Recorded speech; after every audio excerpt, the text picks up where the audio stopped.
Bonjour à toutes et à tous, bienvenue sur cette vidéo de psychoastrologie consacrée à l'interprétation des configurations astrologiques sur une semaine. Donc nous allons voir ensemble comment se présente la semaine du 2 au 8 octobre 2023.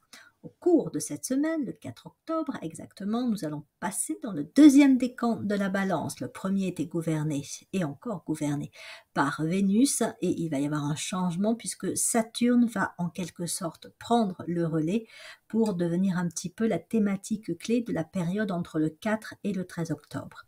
Saturne, c'est la planète du karma, c'est le maître du temps, c'est une planète qui est en lien avec la sagesse, d'où le titre que j'ai donné à cette vidéo, et donc la sagesse en action.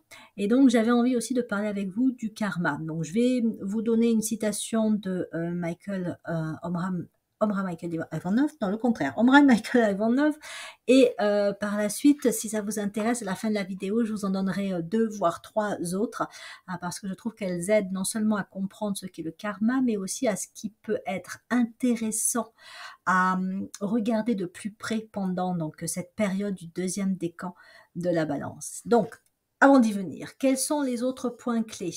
Mercure va passer en balance, il quitte la Vierge pour entrer en balance jeudi de cette semaine, jeudi 5 octobre. Donc comme vous le voyez, il y a 3 planètes en balance, Mercure, le Soleil, Mars. Autant dire que sur cette période-là, il y a un paquet, si je puis dire, une mise en avant de l'énergie balance avec donc ces thématiques, je les répète à chaque fois, elles sont dans la vidéo consacrée à la balance, donc équilibre, harmonie, justesse, juste relation, justice, beauté, esthétique, entre autres. Et donc, toute cette période de la balance nous invite à voir où nous en sommes par rapport donc à ces thématiques-là, de manière globale.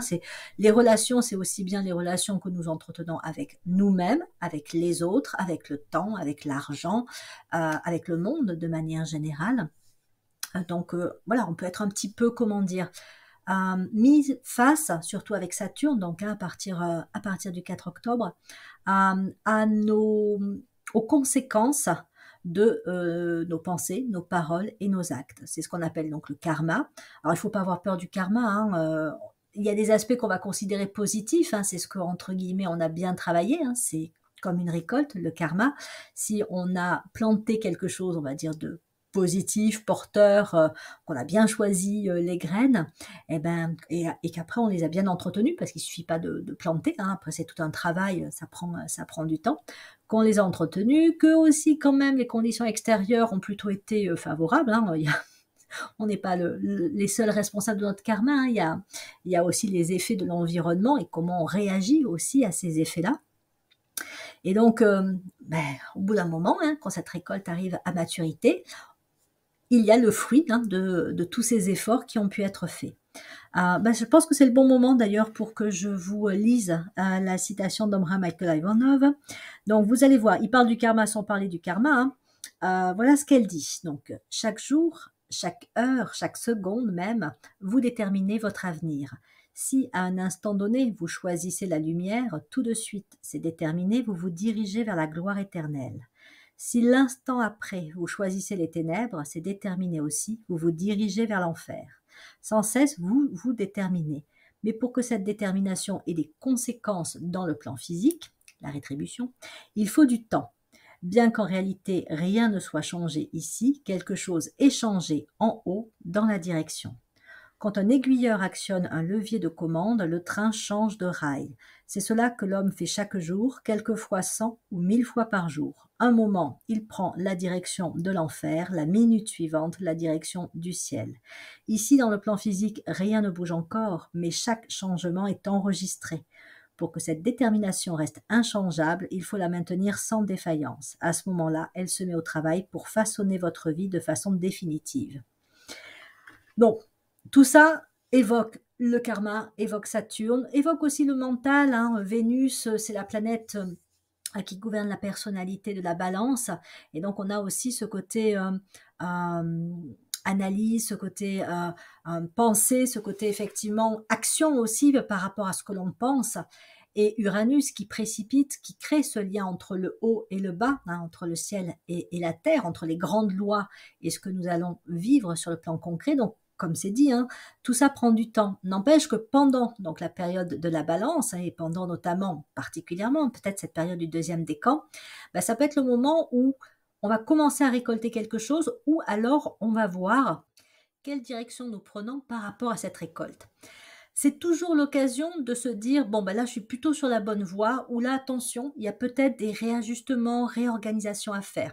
Comme je vous le disais précédemment, on voit où nous en sommes sur le plan des relations, avec nous-mêmes, avec les autres, avec l'argent, avec le temps. Donc soyons vigilants pendant cette période du deuxième décan de la balance, parce que si il y a peut-être des aspects qui ont besoin d'être réajustés avant justement d'avoir des précipitations karmiques qui pourraient être un peu plus négatives ou un peu plus délicates à réajuster, ben, ça peut être le moment. Hein. Je vais prendre un exemple parce que ça peut paraître abstrait comme ça. Admettons que voilà, on soit un peu en tension, en conflit avec une personne, un proche, hein, ça peut être un ado, un enfant, ça peut être un conjoint, ça peut être un parent, bon, peu importe.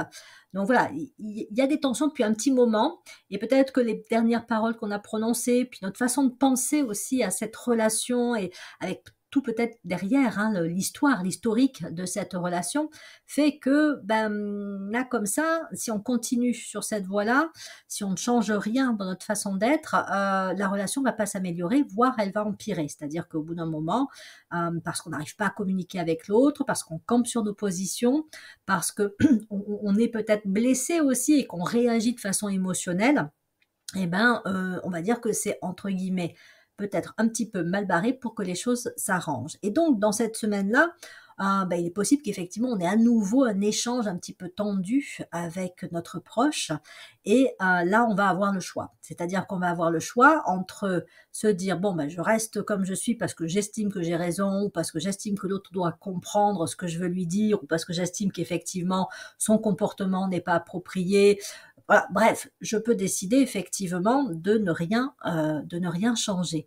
Mais je peux aussi décider de dire, bon, ok, je prends du recul. On est toujours dans les capacités d'analyse de la balance, hein, Vénus. Donc, je prends du recul, j'observe ce qui se passe, je me mets un petit peu comme si j'étais, voilà, quelqu'un qui observe la scène et qui se dit, bon, qu'est-ce qui est en train de se passer là? Qu'est-ce qui se joue? Qu'est-ce qui pourrait être aussi fait différemment, dit différemment, pour que les choses prennent justement une autre direction, hein. On peut aussi se poser la question de, bon, à quoi ça mène? Jusqu'où les choses vont aller si on continue comme ça, si on ne change rien, hein, voilà. Est-ce que ça va arranger les choses, ou est-ce que ça va les empirer, ou est-ce que ça va stagner et on va finir par mettre peut-être de la distance et être dans une forme un peu d'incompréhension blessée par rapport à l'autre. Donc là, voilà, on peut vivre pendant cette période-là des prises de conscience, mais aussi des possibilités justement de peut-être réajuster les choses. Il ne faut pas attendre que l'autre bouge, il faut se dire que la balance et Saturne nous met face à nos responsabilités, c'est-à-dire qu'on a des leviers d'action, qu'on estime avoir tort ou qu'on estime que l'autre ait raison, il faudrait même pouvoir sortir de ce schéma un petit peu dichotomique. Enfin, il y en a un qui a raison, il y en a un qui a tort, on va se dire, bon, ok, encore une fois, on prend du recul, on observe les choses et on regarde comment on pourrait peut-être prendre une posture, un positionnement différent. Ça pose aussi la question des valeurs, c'est-à-dire qu'est-ce que je veux vraiment vivre dans cette relation, qu'est-ce que je veux vraiment que cela donne à l'avenir. Est-ce que voilà, j'ai envie peut-être de bazarder cette relation, ou est-ce que j'ai envie que quand même, voilà, il y ait, on va dire, un minimum d'amélioration, ou peut-être que j'ai juste envie d'exprimer des choses que je n'ai pas encore réussi à exprimer. Ça peut donc aussi concerner des relations même professionnelles, des relations, comme je disais, à l'argent, hein. Peut-être que dans cette semaine-là, vous allez voir où vous en êtes dans votre rapport à l'argent. Et donc, il peut aussi y avoir des rétributions positives, hein. Alors, je ne sais pas si c'est le cas, mais personnellement, je vois bien que j'ai de plus en plus d'analyses, enfin de commandes, d'analyses astrologiques qui me sont passées. Donc, je me dis que c'est peut-être aussi une rétribution positive de tout le travail que j'ai produit et que je continue à produire en amont, notamment à travers les vidéos. Mais bon, moi, j'en suis ravie puisque j'adore ce que je fais. Et je suis bien contente aussi que financièrement, il y ait entre guillemets cette rétribution. Mais voilà, je vois aussi que effectivement, après je peux dépenser mon argent de telle ou telle manière. J'ai pas peur, j'ai pas de peur par rapport à ça, pas de peur par rapport à l'avenir, pas de peur de manquer. Donc il y a aussi tout ce cheminement d'évolution qui a pu être le mien dans ma relation à l'argent, qui fait que peut-être, après avoir effectivement aussi, hein, dans le temps, comment les choses vont continuer, ben, l'argent arrive de façon, on va dire, plus fluide que ça a pu l'être dans ma jeunesse, où, voilà, où je galérais pour trouver du travail, où je galérais pour être payé correctement. Enfin voilà, on a peut-être plus ou moins été nombreux à connaître ce genre de situation. Donc tout ça pour dire qu'effectivement, très concrètement, on peut voir où on en est sur ces thématiques qui sont donc celles de la balance, hein, celles des relations, celles de l'équilibre, celles de l'harmonie, celles de la beauté aussi, parce que comme je le disais dans la vidéo précédente, on peut avoir aussi envie de réorganiser des choses, que dans notre quotidien, chez nous, ce soit aussi plus beau. Donc voilà, on fait le point sur ces différents aspects. Et puis il faut un petit peu aussi se laisser porter par des intuitions. Elles peuvent donc arriver sur justement qu'est-ce qui serait juste de réorganiser, comment aussi mettre un petit peu plus de beauté dans notre quotidien et de fluidité. Importance de la communication évidemment avec la balance, notamment avec l'entrée de Mercure, hein, c'est quand Mercure, je vous l'ai dit, c'est jeudi, à partir de jeudi, parce que la balance c'est quand même un signe de communicant, hein, c'est un signe d'air, donc non seulement la relation mais la communication est très importante. Et c'est vrai qu'avec pas mal de planètes rétrogrades, on a peut-être eu tendance, tout un chacun, à intérioriser pas mal de choses, à prendre peut-être du recul, à être plus dans l'expectative. Or là, quand même, Mercure va nous inviter à nous exprimer. Donc nous exprimer dans notre authenticité d'être en étant le plus possible aligné, hein, c'est-à-dire voilà, entre ce que l'on pense fondamentalement, ce que sont nos besoins fondamentaux, ce que l'on va donc dire et ce que l'on va faire concrètement. Mercure nous invite non seulement à l'exprimer, mais peut-être aussi justement à être cohérent dans cet alignement que nous pouvons créer. Il se peut donc que nos incohérences ou nos dissonances nous reviennent pendant cette semaine-là, mais encore une fois, il n'y a rien de grave, c'est vraiment intéressant de se dire, bon ben voilà, il y a peut-être des choses à réajuster, et tant mieux si je peux les voir dans la semaine, parce que, comme je vous le disais, ça peut éviter effectivement de continuer dans une direction qui n'est pas forcément géniale et qui pourrait amener une rétribution bien plus lourde par la suite. Voilà ce que j'avais envie de partager avec vous. Voilà, il y a le texte qui est indiqué ici qui vous donne d'autres points. Et pour terminer, j'avais donc envie de vous lire d'autres citations de Omraam Michael Ivanov, donc sur le karma notamment. Voilà ce qu'il dit que j'ai trouvé particulièrement intéressant, où il évoque le fait que le karma nous est entre guillemets envoyés, enfin les épreuves, si je puis dire, karmiques, nous sont envoyées pour nous améliorer, donc pour nous permettre de progresser. Donc je lis sa citation. On ne peut pas échapper au karma, mais on peut le payer de différentes façons. La prière est une forme de paiement, car dans la prière, vous mettez de l'or, c'est-à-dire tout ce qui est le meilleur de votre cœur, de votre âme et de votre esprit. Vous vous repentez de vos fautes, vous promettez de les réparer par vos bonnes actions. Alors le ciel dit, puisqu'il se répand, qu'il veut réparer, c'est qu'il a compris, allégeons ses épreuves.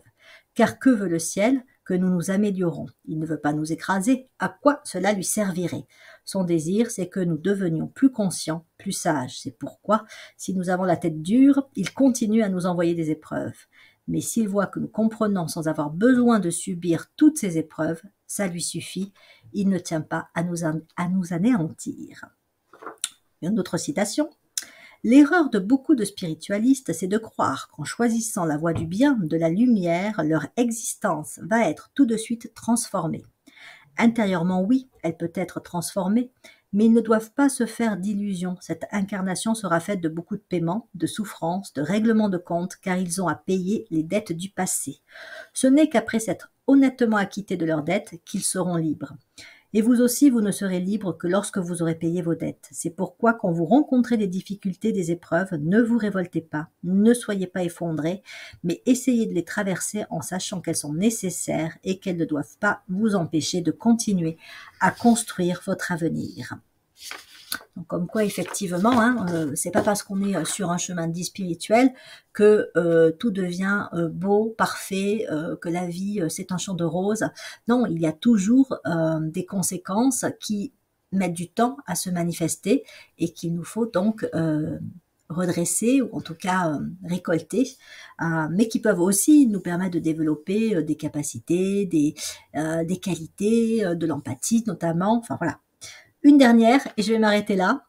Ce n'est pas parce que l'on connaît la loi du karma qu'il faut la prendre comme prétexte pour rester indifférent aux souffrances des humains. Malheureusement, parce qu'ils ont maintenant entendu parler du karma, certains soi-disant spiritualistes, au lieu de penser à tous ceux qui souffrent et se décider à faire quelque chose pour les aider, se contentent de dire « Oh, c'est leur karma !» et ils ne font rien. Si c'est pour avoir de bonnes raisons de rester à patauger dans leur égoïsme, il serait préférable parfois que les gens n'aient jamais entendu parler du karma. Voilà pourquoi c'est tout de même une grande supériorité de la part des Occidentaux que de ne pas accepter les malheurs des autres sans rien faire. On le voit, quand il y a des famines, des épidémies, des inondations, des tremblements de terre, tout de suite ils organisent des secours et c'est magnifique. Je trouvais cette citation importante parce qu'effectivement, quand on pense parfois un peu trop au karma, on peut se dire, bon ben voilà, telle personne va pas bien ou telle personne traverse telle épreuve, c'est son karma, donc on va la laisser se débrouiller. Bah non.